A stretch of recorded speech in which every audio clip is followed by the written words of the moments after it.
کی روایت ہے 3788 نمبر۔ حدیث کے راوی ہیں حضرت حذیفہ بن یمان رضی اللہ تعالیٰ عنہ۔ یہ کہتے ہیں کہ ایک مرتبہ میں نے اپنی والدہ ماجدہ سے اجازت مانگی کہ آپ مجھے اجازت دیں کہ میں نبی کریم صلی اللہ علیہ وسلم کی امامت کے اندر نماز پڑھنا چاہتا ہوں۔ آپ کی والدہ نے اجازت دے دی اور کہا کہ جاؤ بیٹا، نبی کریم صلی اللہ علیہ وسلم کے پیچھے نماز پڑھو، اور تم نے نماز کے بعد نبی علیہ السلام سے کہنا ہے کہ یہ دعا فرما دیں کہ اللہ میری بھی مغفرت فرمائے، میری والدہ کی بھی مغفرت فرمائے۔ یعنی تم نے جا کے نبی پاک سے مغفرت کی دعا منگوانی ہے۔ حضرت حذیفہ بن یمان کہتے ہیں کہ میں چلا گیا مسجد نبوی شریف کے اندر، میں نے مغرب کی نماز پڑھی اور میں نے نبی کریم صلی اللہ علیہ وسلم کو کہنا چاہا دعا کے لیے، لیکن میں جھجک پڑا، میں نہ کہہ سکا۔ اسی انتظار میں عشاء کا وقت ہو گیا، عشاء کی نماز پڑھی نبی علیہ السلام کے پیچھے، اور اب میں نے جو ہے پھر ہمت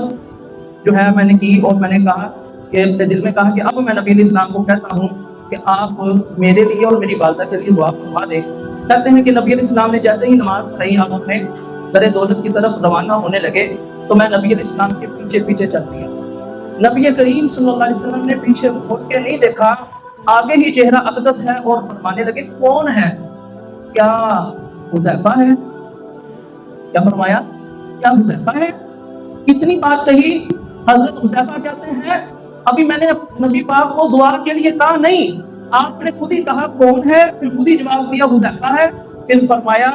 اللہ تیری بھی بخشش فرمائے، تیری ماں کی بھی بخشش فرمائے۔ حضرت حذیفہ کہتے ہیں میں بڑا حیران کہ نبی پاک کو کیسے پتہ چل گیا کہ میرے دل میں یہ خیال ہے، میں یہ خیال لے کر آیا ہوں کہ میں نبی پاک سے اپنی اور اپنی ماں کے لیے دعا کروانے آیا ہوں، لیکن نبی پاک صلی اللہ علیہ وسلم نے اپنی نگاہ نبوت سے پہچان لیا کہ حذیفہ جو آیا ہے وہ کیا دعا کروانے کے لیے آیا ہے اور کس کام کے لیے آیا ہے۔ حضرت حذیفہ کہتے ہیں اتنی بات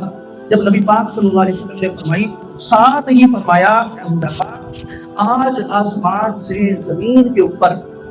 ایسا فرشتہ نازل ہوا ہے کہ آج کے بعد یا آج سے پہلے وہ کبھی بھی زمین پر نازل نہیں ہوا، اور اس نے آ کر یہ مجھے کہا ہے کہ یا رسول اللہ صلی اللہ علیہ وسلم، اللہ کی طرف سے یہ پیغام ہے کہ آپ کی جو بیٹی حضرت فاطمہ ہے وہ جنتی عورتوں کی سردار ہے،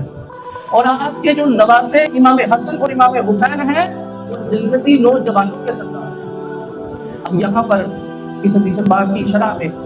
علماء کرام نے لکھا کہ نبی پاک صلی اللہ علیہ وسلم اللہ کی دی ہوئی طاقت سے، اللہ کی عطا سے غیر شاہد ہو جاتے ہیں۔ حذیفہ بن یمان کے دل میں بات تھی، لیکن وہ اس کا اظہار زبان سے نہ کر سکے، اس کے باوجود نبی پاک صلی اللہ علیہ وسلم نے ان کے دل کی بات کو اللہ کی عطا سے جانا۔